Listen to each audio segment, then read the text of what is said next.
Hello, ladies and gentlemen. Welcome to, I guess, Kidz Corner, sort of an on-the-spot name. So if you hear like typing or some shiz behind it, ignore that. Don't call. Oh my God. No. No. Okay. So my apologies. The beginning. So, on this particular episode of the podcast, we have Ranger 92. Former world heavyweight champion, a former two-time intercontinental, one United States, and a former world tag team champion. So, yeah. So say hello, Ranger. Hello. Okay, so we're just gonna be asking like I don't know how these things are gonna pan out. So if you want to watch it, and the beautiful thing about this podcast is that you don't actually have to actually watch the video. You can have it on in the background or something. Sort of like if you listen to music or something. Fairly standard stuff, nothing you actually have to put effort towards. So we're just gonna ask a couple of questions. So, obviously, I guess for people that don't know, you were here early on in 2013, correct? Yeah. Yes, very early on in the beginning, and oh my God, I'm in the arena right now, and it has the ugly black dots. I really need to update that from new versions. But so what was the environment like back in 2013 with superstars such as like Racunia and Triple Rock, Dash Pretty Boy, Viper, and whatnot? Definitely a lot appropriate than most people right now. Oh, sorry, continue. Yeah, you're a lot from and I say. Yeah, your mic is lagging a bit. Okay. Okay, so. I don't know how to fix that. Oh, okay, it's a little bit better. Yeah, try muting and unmuting. My apologies, little technical difficulty. This is sort of improv and just straight off. We're trying to, go straight through. Ignore the little echo. I don't really care if there's too much echo. It's just nothing blasting. So, you get my point, though. So, obviously, it was a completely different environment because there's no people, there's no Eddie, there's no Brooke. I don't even think early on there was, much Mattis. Well, it was definitely much calmer organization, like easier to manage, and a lot more people were getting along, except there's more storyline involved. Yes, yeah, back when, like, Viper would dominate the, US division, it'd be, like, Flames, the IC division and whatnot, so it was a lot harder to get along in titles if you couldn't beat people like Flames and Viper, which is kind of like a rare,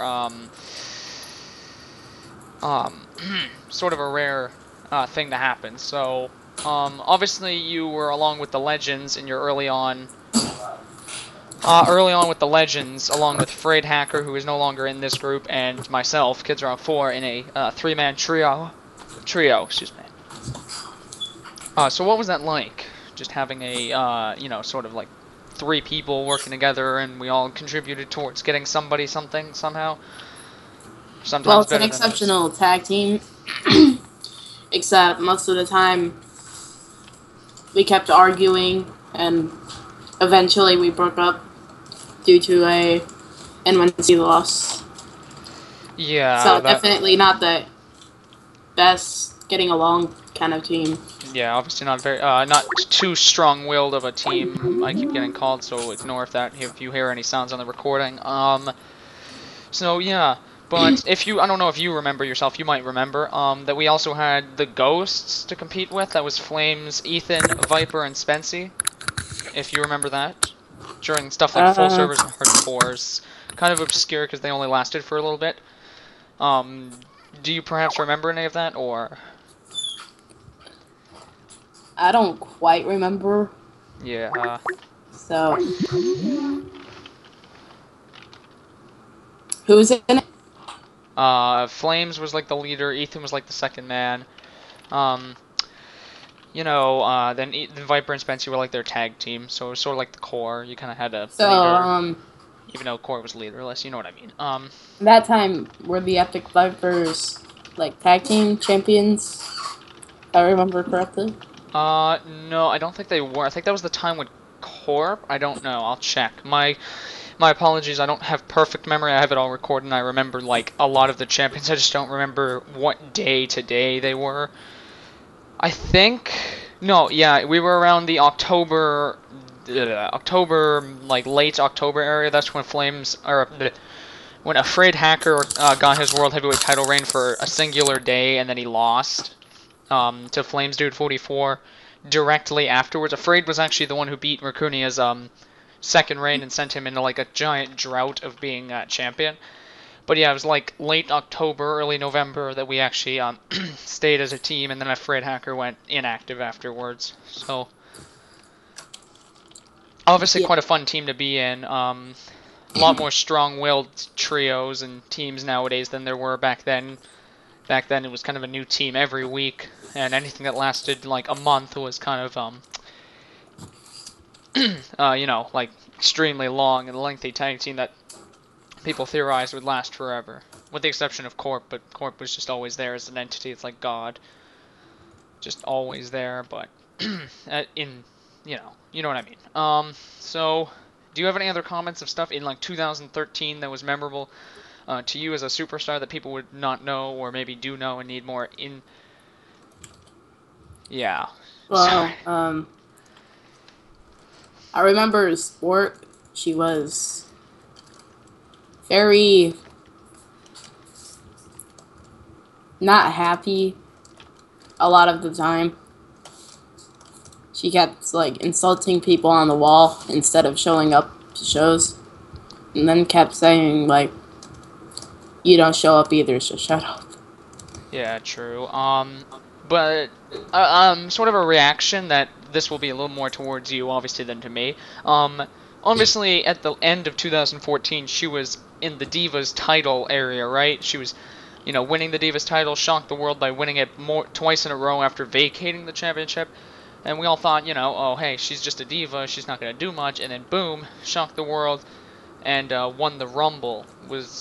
Yeah, but then she starts bragging all about it, and that annoyed people, so... Yeah, And truly... people got all mad about it, and a lot of them quit over it. Yeah, a lot of people both threatened to quit and did quit because, well, it's all, yeah, like Eddie says in the Because they were game sexist and kept complaining that a diva won the Royal Rumble.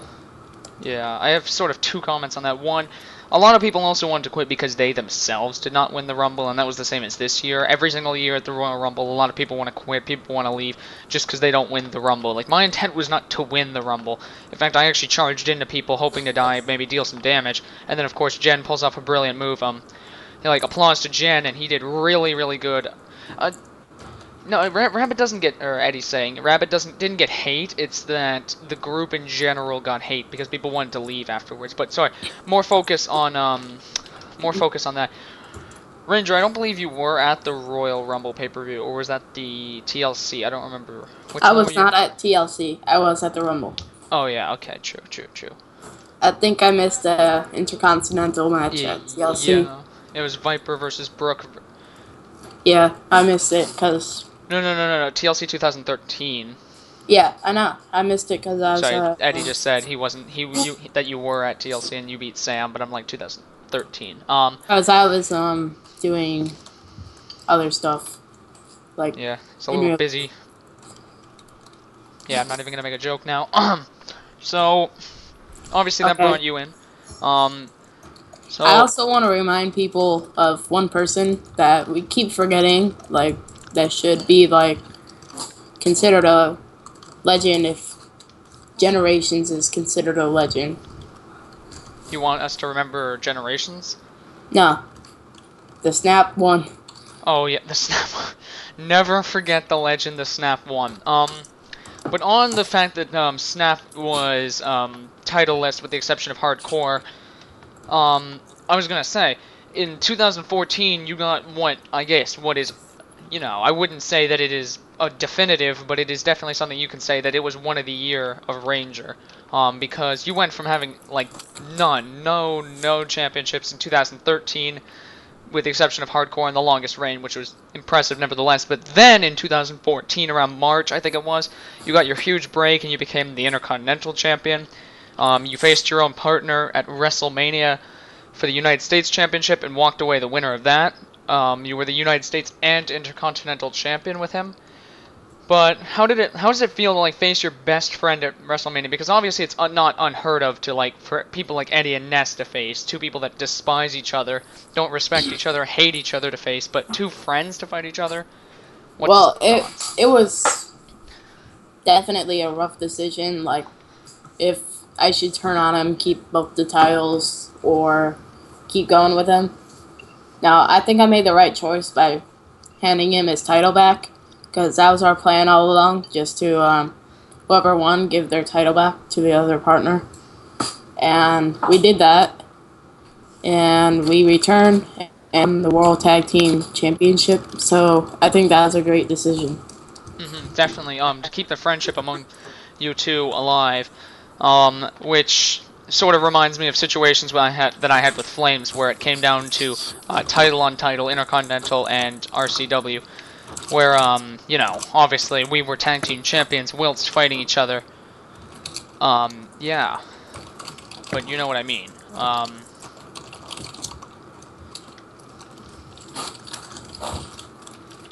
But yeah.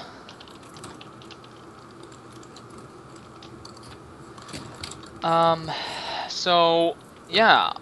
Then, like, it went, want to word this correctly, it sort of went downhill post your, Intercontinental title, defeat afterwards to, I believe it was Flame 3-2-1 was what yes, it was to Flame. And then he gave it back to you, and yeah, how does that, like, register becoming the Intercontinental Champion out of the man who beat you for the championship? Well, what I didn't understand is, if I lost it, got it back for a while, then Flames got me for it again, and then gave the title back. Flame 3-2-1, not me Flames. a 3-time Intercontinental Champion? 2-time. You held it once at the, just before, what was it? Just, like, before WrestleMania, and then held it through past WrestleMania. And then you, holy crap, I just threw the ball behind me and it landed in my popcorn bowl. That is ridiculous. And then you held US, and then you lost your IC, and then, Flame got it back to you after doing what he had requested with the title, and that's defend it, or have it at Extreme Rules, and then have it at, the Payback pay-per-view, when he realized he didn't really need it anymore, so... Yeah, question I've been meaning to ask for a while. Yes? I don't understand why, when I fought King Gunna for the Intercontinental title for the first reign, it wasn't at a pay-per-view, it was a main event. Yes, then is when we, I guess some people that might have been then might have questioned that too. We had multiple different matches, and we had the champion. What we knew initially, Flames and I, was that we wanted to have that match, no matter which two people, you know, went into that match. We didn't really care. We wanted two people that were actually really, really good superstars that represented the championship well, and we had a list of like 6 people or something like that, and we put them in title matches, and stated that whoever comes out on top of that, which obviously ended up being you and Mater, would actually have a main eventing match at WrestleMania, and that's why there were so many defenses, and you came out on top over King Gunna, and obviously got that privilege to be in such a big match at WrestleMania.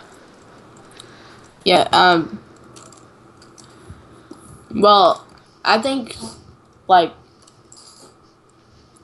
I've done something no other superstar has done, which was win all the titles against top 10 superstars. Like, all of my accomplishments were against top 10 superstars. That is actually really true, and that brings me on to also my next point.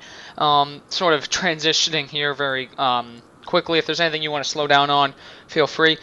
So just 10 days into your second Intercontinental title reign, you would lose the championship to Yuns correct? That would be Ogie Nigel. But then, just 18 days afterwards, at the Money in the Bank pay-per-view, you would be discreditably handed the championship.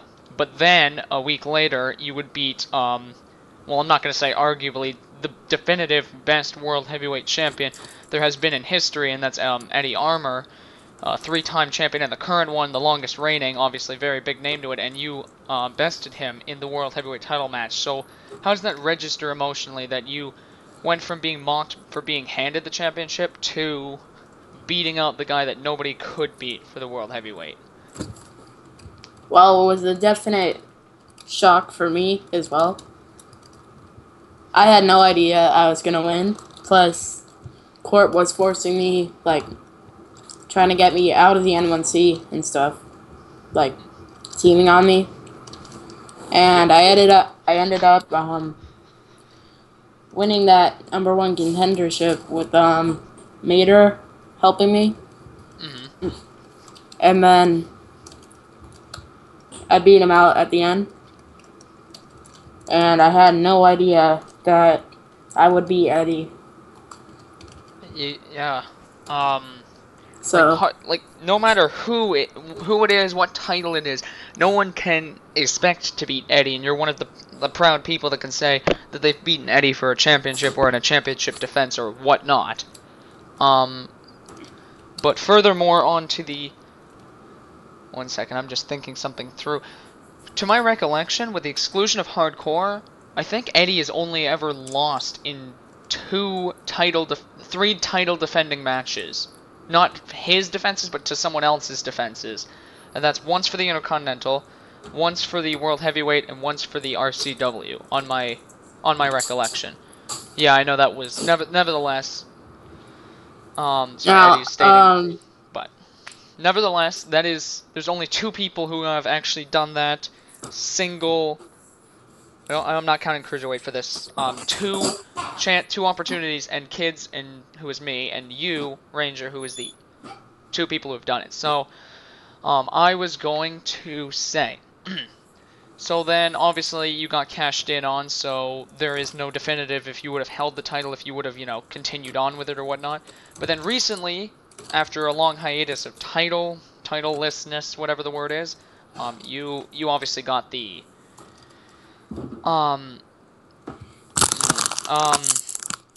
got the World Tag Team Championship, right? You got that with Mater, your best friend, who you faced at WrestleMania 1 and beat, obviously. So, as you both have gone for the R.C.W. Championship as well, you're both World Tag Team Champions together. You've done a lot with him. So was it like really amazing, would you say, to be World Tag Team Champion with your best friend? well,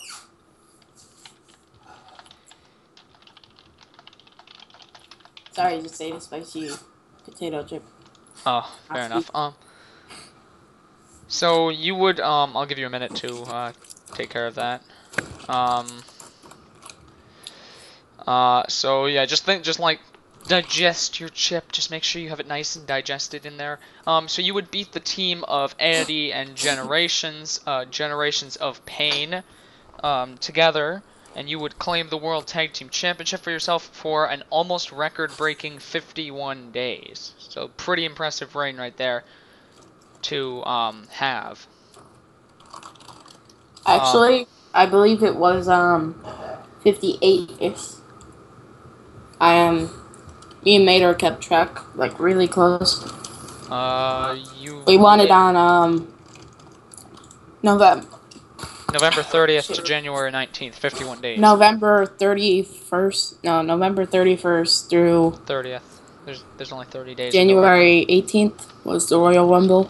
So it was the day after because Kendall was not at the Rumble. So to the 19th. So I will just quickly do that. So if think about if there's anything else you'd like to speak on behalf of anything in particular in your career that you'd like to notify people and make sure that they know more about, because this is also like a lot of what the podcasts are about, is for people to know something. Well, with the 51. The Raw WWE title match. that I had with Mem. Mm-hmm. Now, Count KO was over here, like He. basically blocking me from getting to Mem's side, so I could not hit him. And eventually he hit me, and then that made me To clarify, basically he is speaking of if you are at the me. blue corner, it's at that corner of the barrier where it switches from a solid block to a more detailed barricade, and just at the first light is where he's speaking of. So he says that Count KO. I did see that on the recording, and that was rematched afterwards, and still very close. So do you intend to go after the Road WWE Championship in the future, or try to, secure more tag team shots with Mater, or, try a minor title, or like even as done in the past, try to focus on like a cruiserweight or European longest reign, or there's just so many, because obviously you're a very talented competitor in ring. There's no denying that. Would you Well, say that? I was going to try for Intercontinental again, but I was not in the #1 contendership. So Yes. So I was threatening Creative that I was going to take his title, and I wasn't in the #1 contendership, so I could not do that. fair enough. But definitely you'll have a shot when it comes to you'll probably have some shot at a championship N1C, possibly even for the Road to WrestleMania pay-per-view. But even so far as Fastlane, do you see yourself possibly being in a main event shot at WrestleMania again? I'm not sure, really. Uh, yeah, definitely a hard question. So you'd be two questions on stating something that you're like the first to do. You could be one of, well, not the first, but one of the few people to ever be at both WrestleManias. Eddie did so. I don't know who else will for certain do so, but I assume Eddie's plans are to come to Second Mania. I will be coming to the Second Mania. Brooke will come to this. You know what I mean. So it's a fair Now, list, but it's wait. not an I extra long list.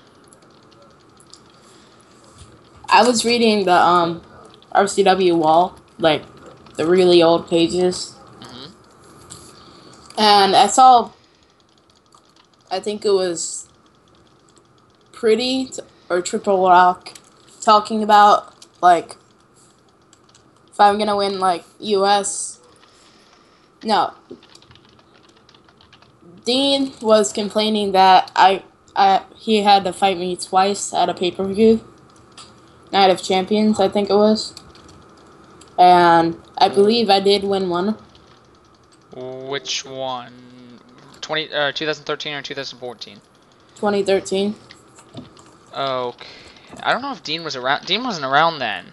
He was actually the Dean came. Rockstar one, the No, Rockstar 1011, or Butchie Teen Beach Movie, I think it no, was. Butchie came November. He came like Yeah, that was around. that was the Bragging Rights pay-per-view. Yeah, I think that was it. But he was complaining on the wall that I had to fight him twice at the pay-per-view. And I Uh, believe I did win one of those, and it was for the United States. I don't recall that, but it's I possible. believe But it was Pretty or Rockstar. Yeah. well, I don't have very good recollection of that. But so yes. So we basically go back and we start naming everything that Ranger has done.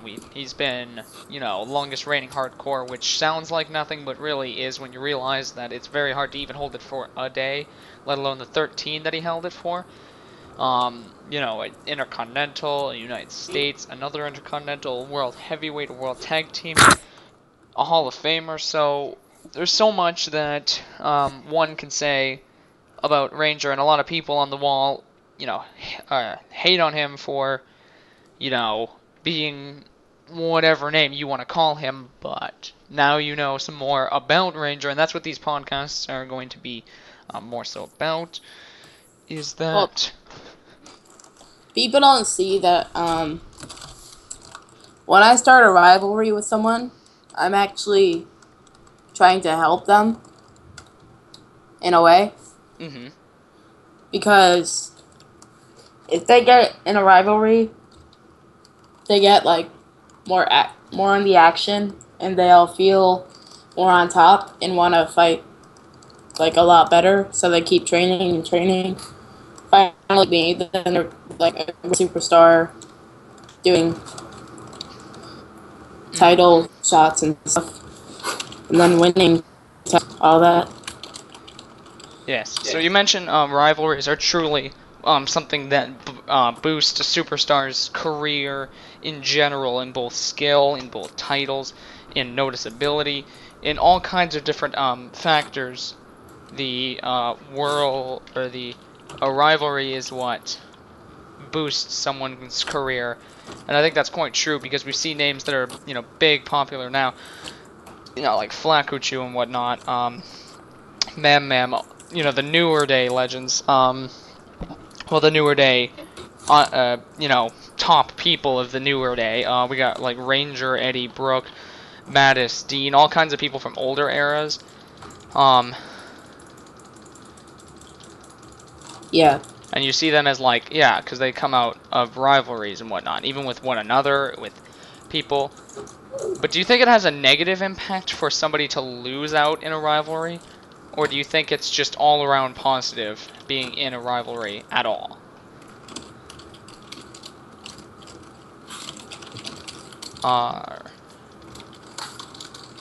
Well, if you lose a rivalry, it certainly doesn't feel very good, but soon you get back up and you'll want to like try harder and harder, then get back to the top. So in both ways, it's pretty effective. Yeah, it's effective for your skill level even if you don't come out on top. And sometimes you'll And be your in self-esteem level, so. Oh yes, and one more thing before, well, unless there's anything else you want to continue on, but one more thing I did want to ask you for my questions. Well, I should ask this before I state something. Were you in any way, shape, or form NFL's Nexus, if you remember correctly? NFL Nick is cool around the payback area. Uh, Did you at all partake in his Nexus? I am pretty sure I did for Yeah. like a day, and I quit. Yeah, I think That's- that I was thinking that's what it was, and then I believe you had something, I don't remember how early on, but it was some like 1-day Nexus thing, the very first one. So obviously a very cheap Nexus, but Yeah. that makes you, I believe, the first and the only person to actually partake in all Nexuses in being an actual member. Well, yeah. I You think it was the same with the shield too. Like, I started a shield with Wolfle, or whatever you want to call him. yeah, Waffle Shark, Wolf Shark, whatever he wants to call himself. You well, I also teamed with Teve, if you remember. Oh yeah, And Chief. Oh my God. Wish he I would called show him up. I called him Tarvy on Skype Oh my. because I couldn't remember his name. So Oh, true, true. I'm gonna actually look him up real quick, but so obviously in the first Nexus, I don't remember what you played. You were sort of a 1-day member, and in the third Nexus, you said yourself. so I believe Teve was around Elimination Chamber, and I believe he did turn on me in that chamber match and tried to win the R.C.W. shot. They ended up getting killed, and then, of course, you and Brooke, I think, teamed up and killed me. I believe that's what happened. And Seems possible.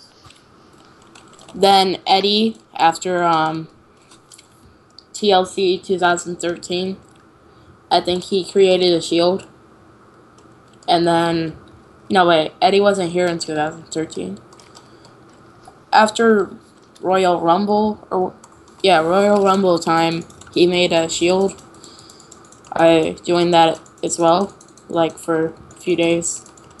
Then I got tired of Eddie's complaining, like when he was doing that.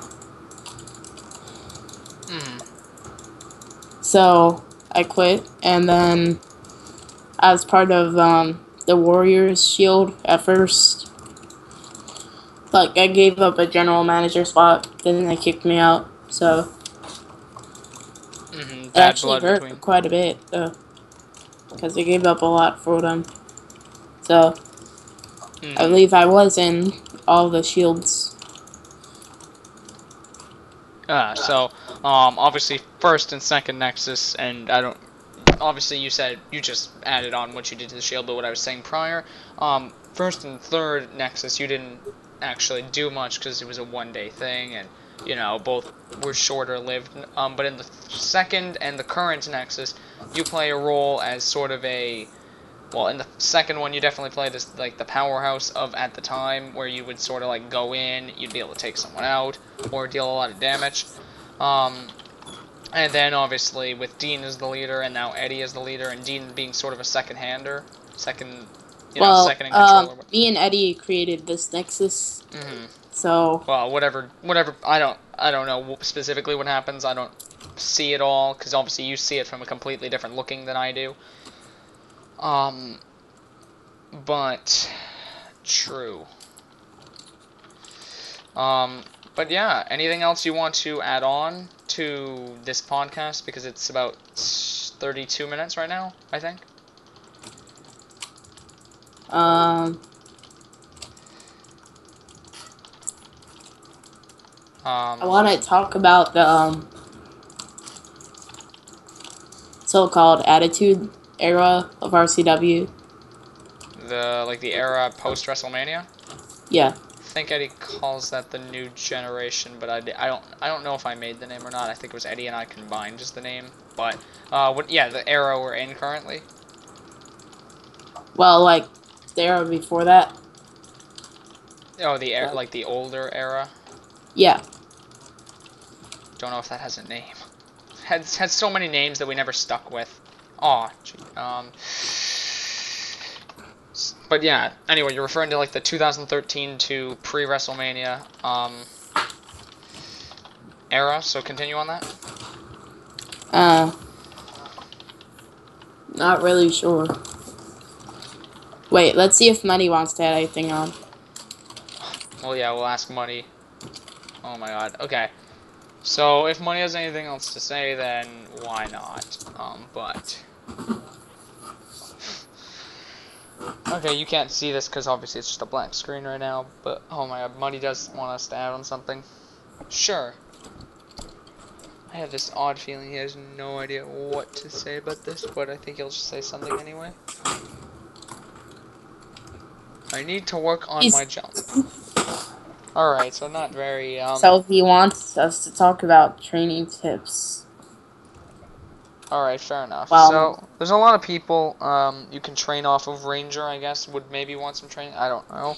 I'm not usually too into training because as it is, I do a lot of pro wrestling and I'm trying to, I don't know, since like 2012, I've done quite a bit of it and it's kind of like, the 1-2 hour show I do that I pretty much do.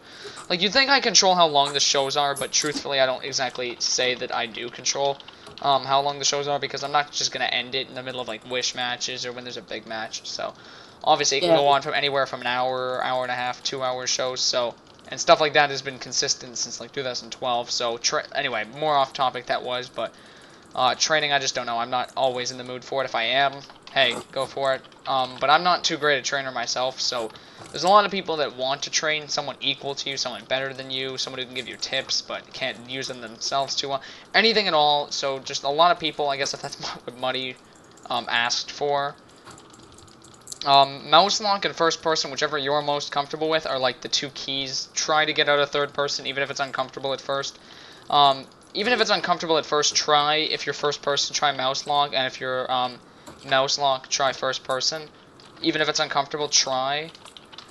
It will probably better your skill to know how to fight in different elements, different scenarios. So I'm thinking that's all. We'll probably cover other more general topics in future podcasts, and if anything big happens, with a superstar, we'll try to podcast them. That does not mean that just because you just debuted that you get an instant podcast. There's gonna be something to talk about, something for about half an hour or 35 minutes, even so much as an hour to talk about. Because it can't just be a fueled thing on, okay, so this is who you're gonna fight tomorrow, this is who you're gonna fight 3 days from now. This is my opinion on the upcoming title match that doesn't involve anyone in this call. You know what I mean? Something that actually can be talked about.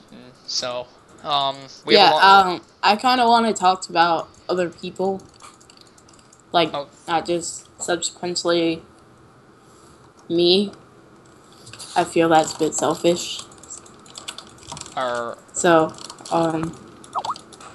let's talk about Muddy's fascinating career.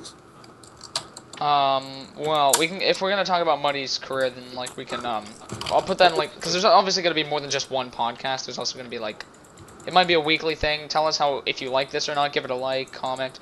I don't know. Subscribe. So subscribe if you're not already subscribed. It's in the description, although you're already on the video, so you should probably be able to click it. But all that great stuff, and it will, we'll try to do these every week or something like that. Because these things are just so easy to make. You can literally just sit here for 40 minutes or half an hour or whatever, however long you find interest in it, and just talk. Cut out the audio, put it on a black screen, convert it over to make it a format that YouTube accepts more, a lot quicker, and then upload it, and you got yourself a video, and you can literally play a game, you can literally build something, you can, build something in the studio, you can go off and, I don't know, anything. I mean, I've done like 3 different things while in this podcast, and nobody really notices too much of it, so, like I said, we're going to do more podcasts with different people in the future, so, anyone in particular that you want to see a podcast that you want to learn more about, possibly, could be something you could put in the comments if you think that you actually genuinely deserve. Like, if you've held a couple hardcores, maybe a cruiserweight, no offense, I don't know how interesting that would be in the future. More than likely, I'm more than willing to podcast with someone who's even so little as one. You know what I mean. It doesn't have to be the biggest career, but a story would be nice to work with, so it's not like a 10-minute podcast. Well, definitely ask for more, because it allows me to stay up past my bedtime, so I enjoy this. Oh my god, badass staying up of his bedtime. What a guy. Yeah. Okay, so... Actually, like being awake at night. Just do. Yeah. Okay, so... I'm probably going to end this podcast here. In the future, I hope to see, Ranger back on some podcasts in the future when, there's something further notable to talk about. We had some quite notable things, and you can see that even someone you don't think has anything interesting to say actually does have quite a lot interesting to say, and yeah, I don't know, there could be someone you don't know anything about. So just offer that suggestion, and we'll podcast with some more people in the future. So I'm gonna go downstairs and get some headache medicine because my head is literally killing me on the right side. So figuratively, sorry, trying to actually get used to that. Anyway, thank you for checking out this my podcast. channel, Mindbox. Okay, he wants you to check out the Mindbox. All right, so My channel, yes. I am going to leave this podcast here. I'm KidzRock4. This is Ranger 92. Yeah, thank you for checking out. Hopefully I'm going to name it the Kids Corner, because that's just cliche and just wonderful. Okay, so thank you, and I'm out.